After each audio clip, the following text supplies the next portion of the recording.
We're less than a week away from midterm elections, and we'll learn who will control the House and the Senate. Several critical races are happening all across the country.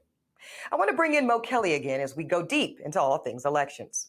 Now, Mo, let's start with this amazing early voting turnout. My goodness, New York Times is reporting that in Georgia, early voting is up 70% in just the first 5 days of early voting.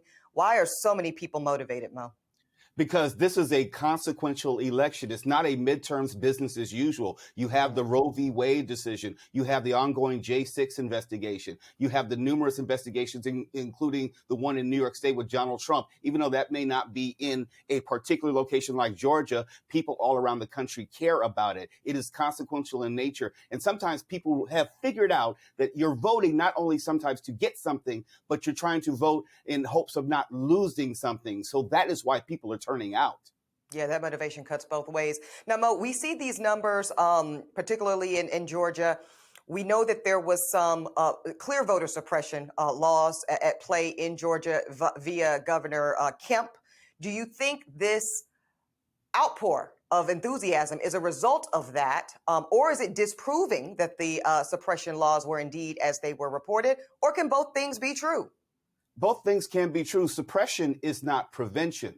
Suppression is you want to minimize or diminish the impact of a certain voting bloc. If we go back to the 1960s and 1950s, when we talk about poll taxes and literacy tests, Black people were going to the polls, but they were discouraged. And also, let's not forget, back in 2020, we're talking about 11,000 votes. Former President Trump told us he just needed us to find 11,000 votes. So if you can just trim the margins, if you can nibble around the edges, you can possibly impact elections on a number of levels.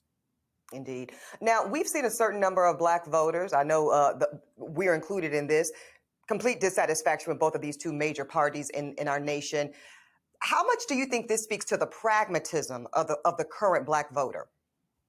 I think that we are saying the same things across the aisles. If you happen to be a Black voter who's conservative, if you're a Black voter who's more liberal or progressive, you are unhappy with what the stated party platform agendas may be. In fact, the Republican Party doesn't even have an agenda. And as I was saying earlier, sometimes you're voting not to lose something. I think as far as Black voters within the Democratic Party matrix are feeling oftentimes, and I suspect this, I don't have data to prove it, but I suspect that we're not voting to get anything.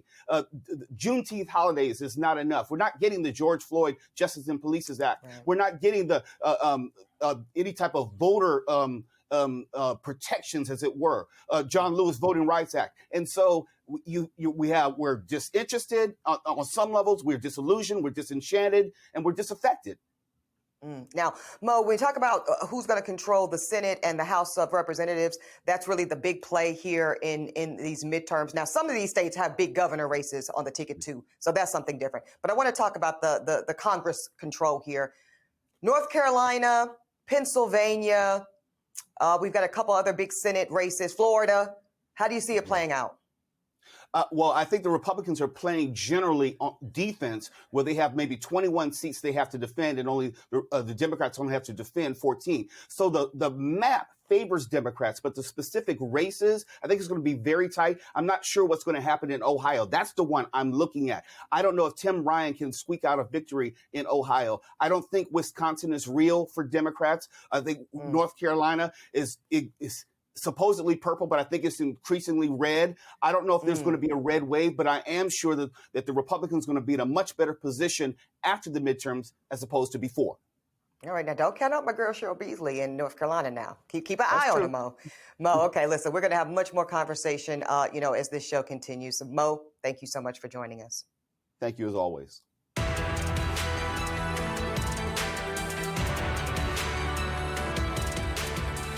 And don't forget to mark your calendars. Tune into Black America Votes on election night, where our very own April Ryan, Mark Lamont Hill, and Natasha Alford, they will be tracking poll results as they come in. We're also going to speak to lawmakers and community leaders about issues impacting Black America.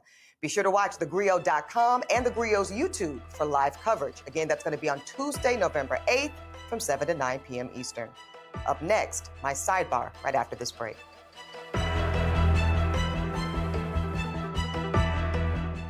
All rise. We the People delivers compelling cases. And you are using her up and not giving her the same type of care in return. And firm justice. We the People, all new with Judge Lauren Lake.